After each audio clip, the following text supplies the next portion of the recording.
A gente conversa sobre isso agora com o deputado federal Sanderson, que é do PL do Rio Grande do Sul.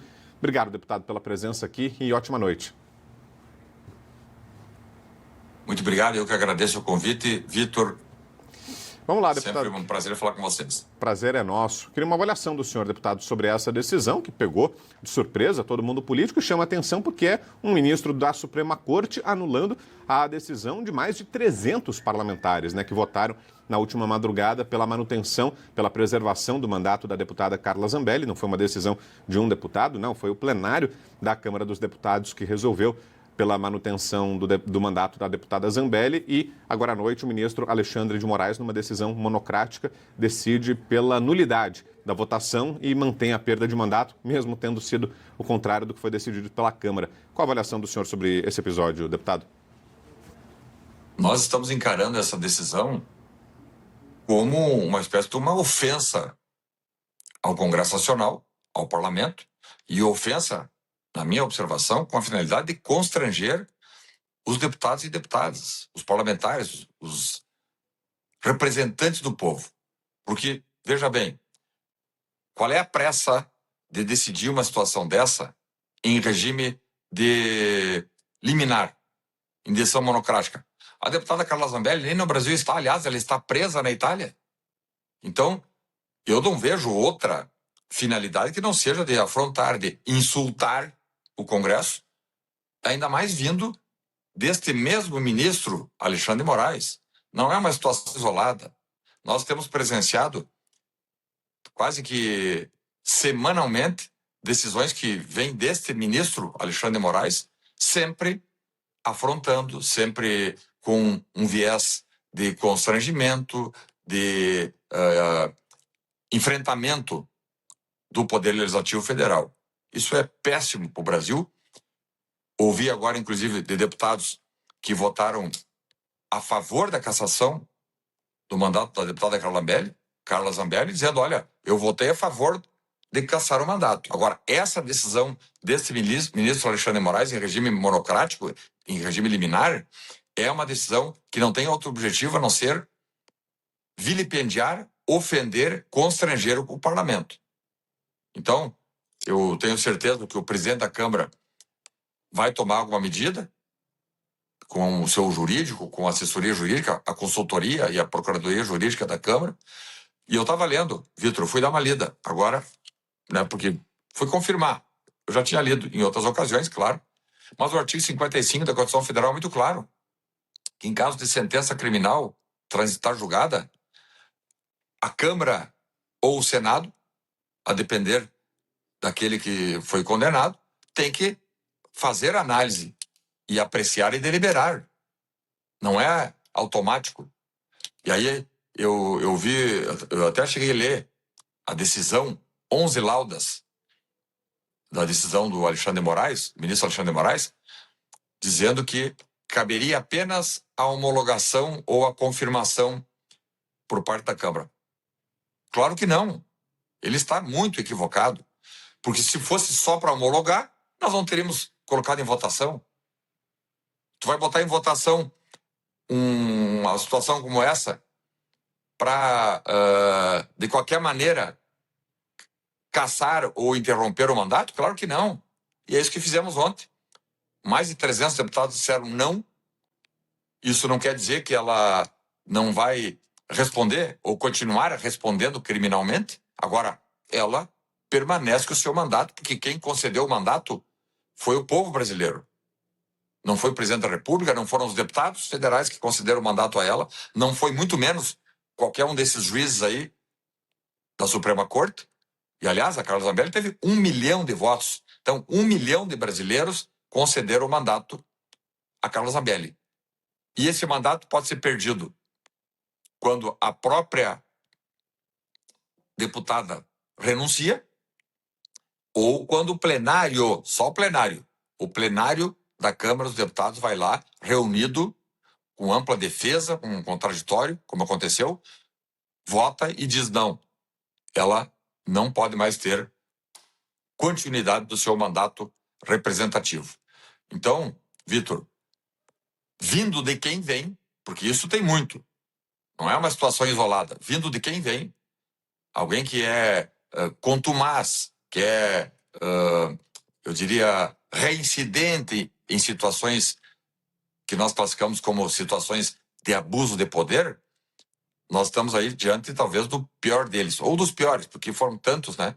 Mas esse é talvez um dos mais graves abusos de poder e que, na minha observação, na minha percepção, no meu sentir, ele se enquadra e está passível de responder por um processo de impeachment junto ao Senado Federal. Nós, inclusive, amanhã já estamos representando, porque uma coisa é certa. Se há dúvida, se juristas já analisaram e viram que, pelo menos a dúvida, ele já não poderia ter decidido em liminar.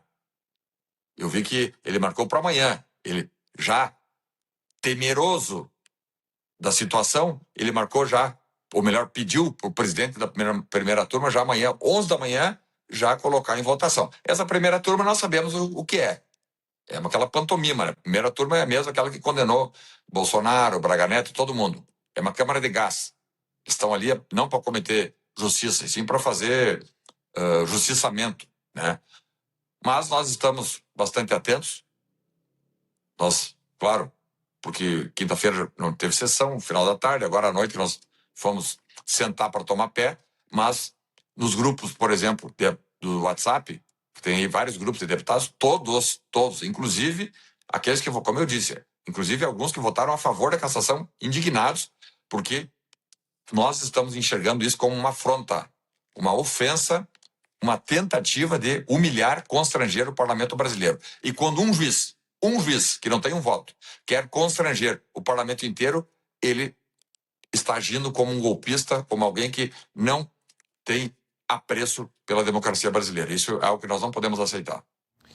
E desde essa decisão, deputados, os senhores chegaram a entrar em contato com o presidente da Câmara, Hugo Motta, para saber se virá de Motta alguma reação institucional, se a Câmara vai responder de alguma forma a essa decisão. E, como o senhor falou, amanhã tem a sequência dessa, possível que haja confirmação, na verdade, dessa decisão, porque a decisão de Moraes vai à análise do plenário virtual. Como o senhor mesmo falou, há essa tendência de que seja confirmada, né? Nada leva a crer que essa decisão será desafiada, derrubada, pelo menos até aqui o Supremo Tribunal Federal tem chancelado, sempre que vão a plenário, essas decisões do ministro Alexandre de Moraes. É a tendência também para o julgamento de amanhã.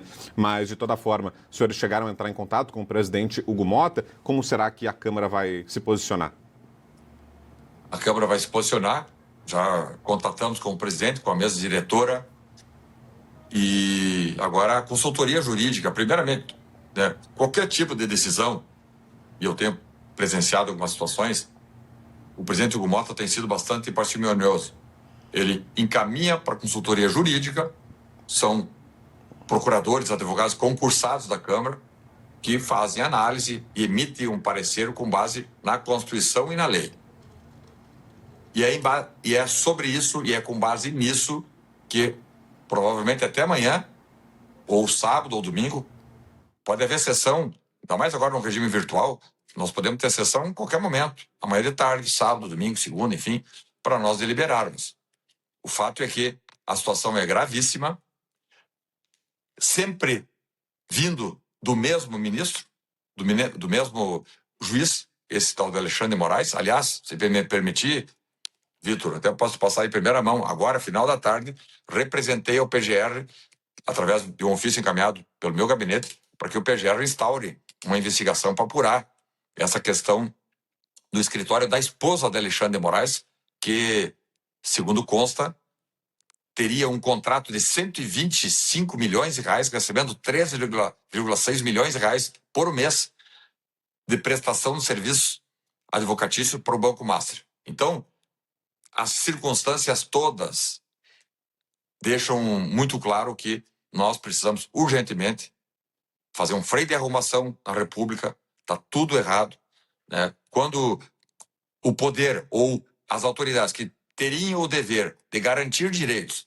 de zelar pela lei, são os primeiros a abusar, e não só nessas questões de liberdade de expressão, perseguições, prisões, nesta questão também que eu acabei de citar aqui, né? Se a esposa do ministro do STF tem um contrato de 3,6 milhões de honorários por mês Mesmo que ela não tenha nenhum trabalho, ela ganha 3,6 milhões por mês. Isso aí nenhuma criança eu acho que de 5 anos acredita que é algo viável, que é algo lógico, né? É algo antiético, imoral e já passou do momento de alguém fazer alguma coisa. O Congresso Nacional tem instrumentos e esses instrumentos estão ligados ao Senado, de impeachment, de chamamento de qualquer pessoa. Ninguém está acima da lei numa república. Ninguém pode estar acima da lei numa república. E quando nós temos 2 ou 3, em especial esse sujeito, Alexandre de Moraes, que se acha o dono do Brasil, acontece o que está acontecendo. E nós temos aí uma verdadeira tragédia no aspecto democrático. Para corrigir isso aí, os poderes precisam agir. A Constituição Federal é muito clara. O Senado Federal tem que agir, Câmara dos Deputados tem que agir, porque só que nós não podemos mais aceitar é com esses escândalos, esses absurdos, essas tragédias democráticas que todos os dias nós estamos assistindo.